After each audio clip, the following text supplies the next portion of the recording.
بسم اللہ الرحمن الرحیم۔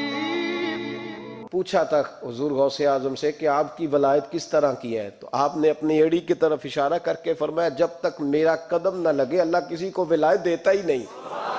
تو میری ولایت کی بات کرتے ہو، میں جب تک مہر نہ لگاؤں اللہ کسی کو ولی بناتا۔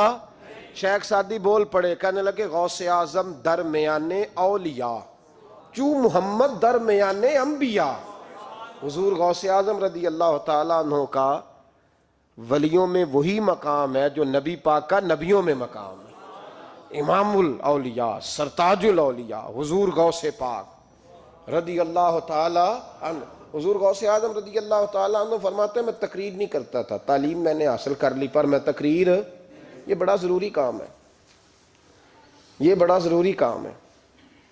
جو اثرات اس کے ہوتے ہیں باقی چیزوں، حضرت جنید بغدادی یہ تو حضور غوث اعظم کے بھی پیر ہیں نا، یہ تو حضرت داتا علی اجویری کے بھی پیر ہیں۔ حضرت جنید بغدادی کے بارے میں داتا صاحب نے لکھا ہے کشف المعجوب میں، فرماتے میں عالم بن گیا، پڑھ گیا، میرے ماموں بھی تھے، میرے مرشد بھی تھے حضرت سری سختی رحمت اللہ علیہ، تو مجھے اکثر کہتے کہ جنید یار تقریر کیا کر۔ میں کہتا ہوں حضور ابھی میں نیک نہیں، ابھی میں خود ٹھیک نہیں۔ میرے پیر بھائی بھی مجھے کہتے ہیں کہ حضرت کی بھی خواہش ہے تو ہمارا بھی دل کرتا ہے، لگتا ہے کہ آپ کی گفتگو کی برکت سے اللہ بڑے لوگوں کو ہدایت عطا فرمائے گا، آپ وسیلہ بنیں گے، تو بات کیا کریں۔ کہتے میں ٹال دیتا، میرے نصیب دیکھو، ایک دن میں اپنے گھر میں سویا ہوا تھا تو اچانک بغداد کی ساری گلیوں نے مہکنا شروع کر دیا۔ فرماتے ہیں اچانک ٹھنڈی خوشبوئیں پھیل گئیں، میرے نصیب دیکھو کہ مجھے مصطفیٰ کریم کا دیدار نصیب ہو گیا۔ خواب میری وچ آیا ماہی تے میں گل وچ پا لئیاں باواں تے ڈر دی ماری اکھ بھی نہ کھولاں کتے پھر وچھڑ نہ جاواں۔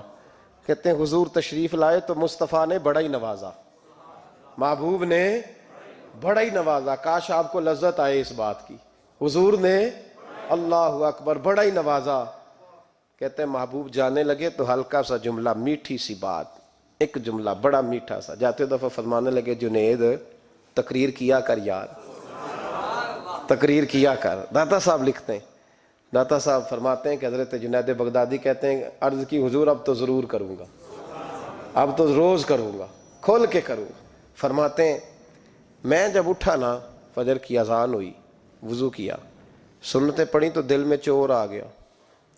میرے دل میں خیال آیا کہ پیر صاحب نے تو کبھی نہیں بتایا کہ انہیں دیدار ہوا ہے، تو مجھے تو ہوا ہے نا۔ پیر صاحب نے، بہت سارے لوگ پیر صاحب سے خود سیانے ہوتے ہیں نا، ان کو خود نور نظر آتا ہے روز خواب میں، وہ بہت سارے جلوے خود بیان کر لیتے ہیں۔ تو کہتے ہیں میرے دل میں خیال آیا کہ پیر صاحب نے تو کبھی نہیں بتایا تو مجھے تو ہوا ہے۔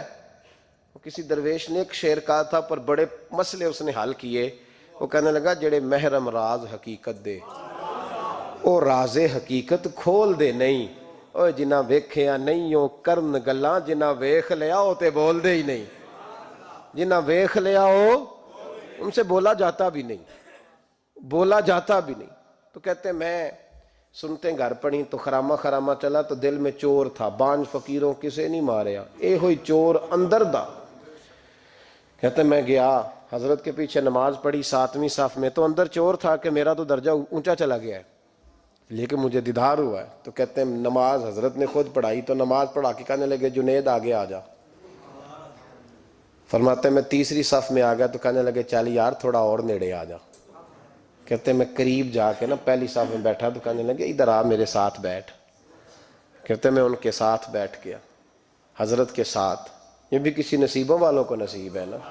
کہتے ہیں میں ساتھ بیٹھ گیا مرشد کے، تو شیخ تسبیح رول رہے تھے، ادھر دیکھنا میری طرف، تسبیح پھیر رہے ہیں، اور تسبیح پھیرتے پھیرتے نا اچانک آنکھ اٹھائی اور میری طرف دیکھ کے کہنے لگے اب تقریر کرو گے نا، جڑے محرم راز حقیقت دے، اب کرو گے نا تقریر۔ تو میرے اندر تو چور تھا، میں نے کہا جی اب کیا ہوا ہے، چور تھا نا کہ مجھے پتا ہے کسی کو پتہ ہی نہیں، اب کیا ہوا ہے۔ تو کہتے ہیں وہ چپ کر گئے، چند منٹ کے وقفے کے بعد پھر فرمانے لگے اب کرو گے نا تقریر۔ کہتے ہیں اندر چور بیٹھا تھا، میں نے کہا حضور ہوا کیا ہے بتائیں تو صحیح۔ کہتے ہیں انہوں نے تسبیح چھوڑی، جبہ سمیٹا اور چہرہ میری طرف پھیرا، اور میں نے ان کی آنکھوں میں جو روشنی آج دیکھی پہلے کبھی نہیں دیکھی تھی، لب و لہجے میں جو جلال آج دیکھا وہ کبھی نہیں دیکھا تھا۔ فرماتے ہیں حضرت بولے نظر تو وہ ظالم نظر ہے، اٹھے تو بیڑا ہی پار کر دے، گرے تو خانہ خراب کر دے۔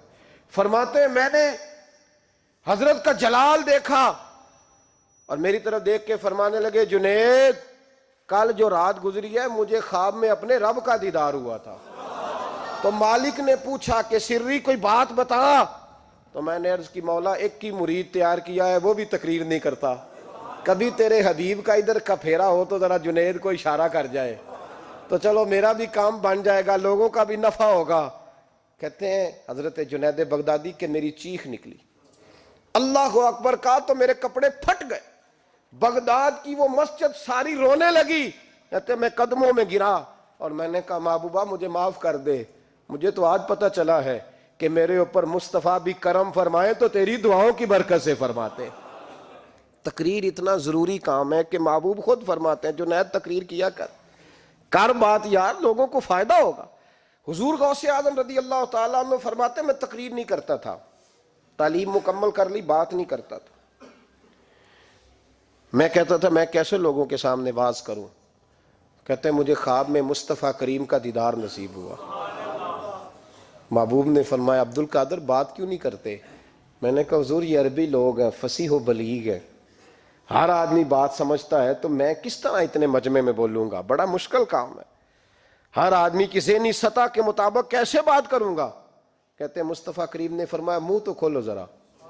کہتے ہیں میں نے منہ کھولا تو حضور نے 7 دفعہ لعاب دہن میرے منہ میں ڈال دیا، فرمایا اب تو بولتے جانا اور میری برکتیں تیری مدد کرتی جائیں گی۔